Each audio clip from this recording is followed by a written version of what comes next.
she turned to you a little bit after the fever I swore? didn't answer no Caitlin Clark questions. Did she say anything to you? I don't know what she said. What'd you say to her? I didn't say anything. That's enough.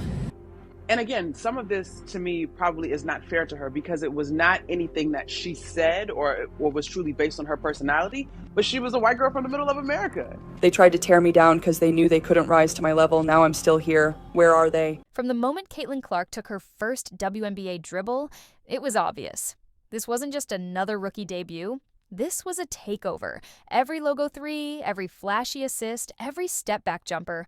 Clark's not here to fit in. She's here to flip the script. She carries herself like the league already belongs to her.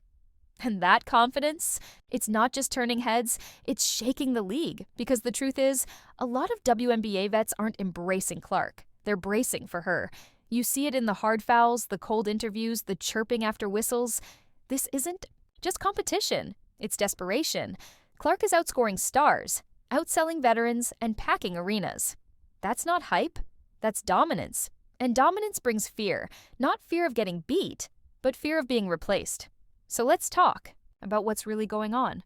The shade, the shots, the tension, it all points to one thing.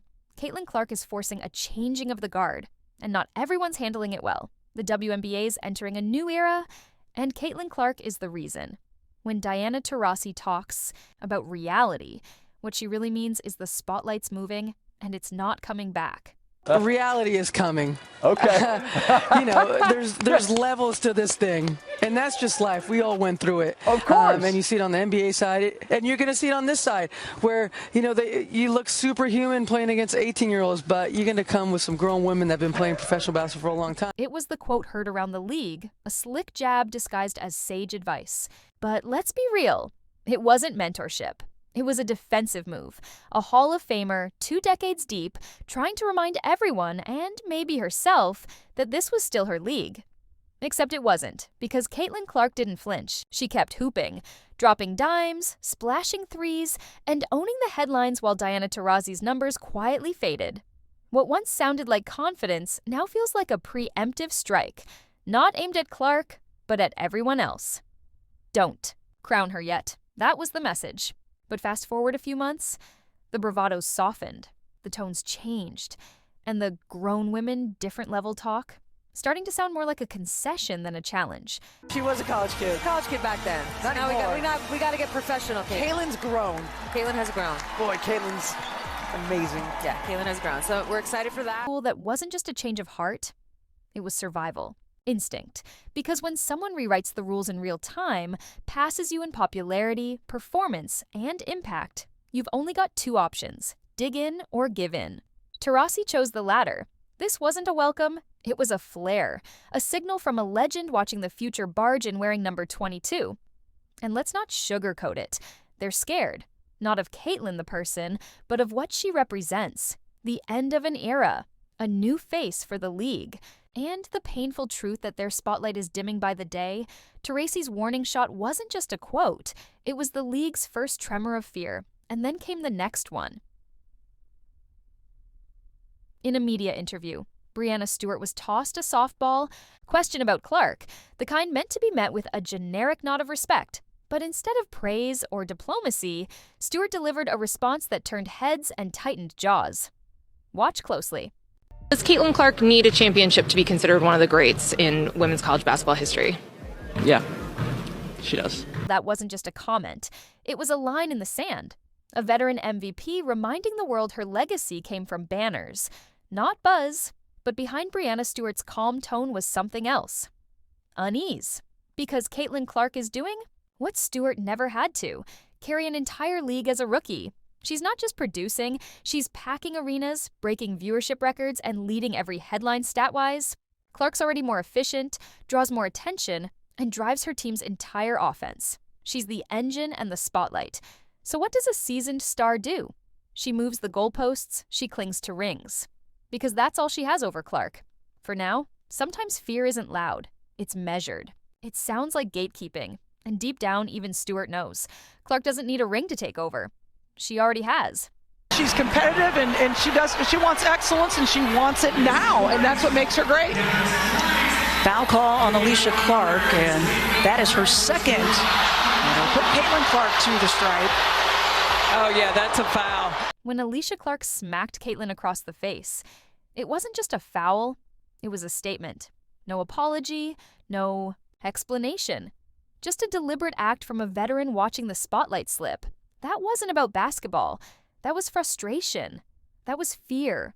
Because Caitlin isn't just good, she's becoming the story. And for vets who've spent years chasing attention, that's a hard truth to digest. After the game, Alicia didn't walk it back. She doubled down. And when asked about the league's Clark obsession, her answer wasn't just cold, it was defensive. Because deep down, they all see what's happening, and it terrifies them. I just want to hear your thoughts about just the whole conversation surrounding Caitlin Clark. Yeah, I mean, listen, you have people that have never spoken to a single player in this league and asked us our thoughts. And you're out here making assumptions based on behalf of these notions that you're creating in your head, these storylines you're creating in your head. And so I don't pay it any mind. Charles Barkley has never talked to any of us. All these people that are on these platforms talking, they've never talked to us. And so for me, it's noise. The tone said it all. This wasn't just about the media. It was about the moment, about the wave Caitlin Clark is bringing into the WNBA. Veteran player Alicia Clark wasn't just ignoring the chatter. She was reacting to a new reality where her name wasn't in the spotlight anymore. She didn't want to hear about Caitlin. She didn't want to talk about Caitlin. She just wanted the conversation to move on. But here's the thing. It's not just talk. It's a real shift. In their game, the numbers told the story. Caitlin Clark scored 20 points, handed out 9 assists, and took control. Alicia, just 5 points on a few shots. The difference in impact was clear. This wasn't just a tough play or a heated post-game comment. It was a veteran realizing a rising star had already passed her by on live TV. That hit wasn't just physical. It sent a message. And deep down, Alicia knows exactly what that means. Veterans in the league have their own way of showing toughness. Talking trash, giving extra contact, sending little signals after the play. It's not just defense. It's a way of saying, you're not taking my spot. That's what Victoria Vivians was doing when she went head-to-head with Caitlin Clark. She comes off a pin down here, wide open. Bang!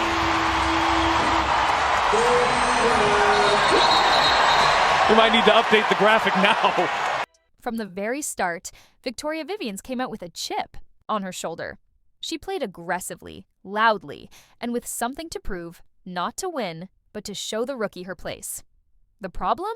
Caitlin Clark doesn't have a place. She creates her own. Vivians tried everything. Words, physical contact, little attempts to intimidate. But none of it worked. Caitlin didn't react, didn't get distracted. She just kept playing, scoring, setting up plays, controlling the pace, and running the game. When reporters asked Caitlin about the constant physical hits and the tension she faces game after game, her response wasn't angry. Yeah, I think just being competitive is who I am. It's what I've done my whole career. I think at times there's ways I can probably channel it a little bit better, but that's just basketball at the end of the day. No, that's never gonna change. I'm never gonna lose that. I feel like I'm getting hammered. That last line, "It feels like I'm getting hammered," says it all. Caitlin knows exactly what's going on. She knows she's being targeted, and yet she isn't backing down. Caitlin Clark isn't here to be liked. She's not here to play mind games with veterans trying to hold their ground. She's here to win, and that's exactly what she did. Vivians brought the fight, but Caitlin brought the finesse. By the end of the game, all the pushing and trash talk didn't matter because Vivians got outplayed, outclassed, and outscored. She wanted to shake the rookie, but instead she only confirmed what the league is slowly realizing. You can't rattle someone who already knows they belong. Kahleah Copper doesn't get rattled easily. She's been through playoff battles, won, a finals MVP, and is known for playing with emotion and fire. But when she faced Caitlin Clark, something felt different. It wasn't just tension, it felt personal. From the start, Copper came out with energy, trying to assert herself and remind everyone who was in charge. For a while, it seemed like the familiar Kahleah Copper, physical, vocal, intense. But then Caitlin started to heat up, quietly, efficiently. That's when the cracks started to show. Taken out behind the defense. Copper taking it at Clark, who just had to foul her. That was a smart foul there by Caitlin Clark, just her first. And what would have been... After the foul, Kalia Copper didn't just stare or talk. She exploded, screaming and getting in Caitlin's face, trying to break her focus. But Caitlin stayed calm, saying just one cold line. "It's just a foul." That's when Copper lost it. You can't dominate someone who won't let you. Caitlin had control from the start. The stats told the story. Caitlin finished with 29 points, 10 assists, 5 rebounds, and 4 threes on 50% shooting. Total control. Copper had 32 points, but on just 6 for 17 shooting, with 5 turnovers. Aggressive but messy. Off the court, the contrast was clear. Caitlin's jersey sales tripled Copper's. Her games doubled the viewership. Social media buzz and endorsements were all hers. It wasn't just about one game. It was about what Caitlin represents, a new era for the league. Copper's frustration wasn't about stopping Caitlin's game, but trying to slow her momentum. But you can't stop that with noise. In the end, all Copper's outburst did was prove Caitlin already owned control. Indiana Fever in the Chicago sky here from Wintrust Arena. The Fever really stretched out this one. Cool Diamond didn't contest the play. She made one choice: hit Caitlin Clark. A full-speed collision on a fast break, sending Clark crashing to the floor and the crowd silent. Diamond didn't argue because she thought the point was made. But Caitlin didn't stay down.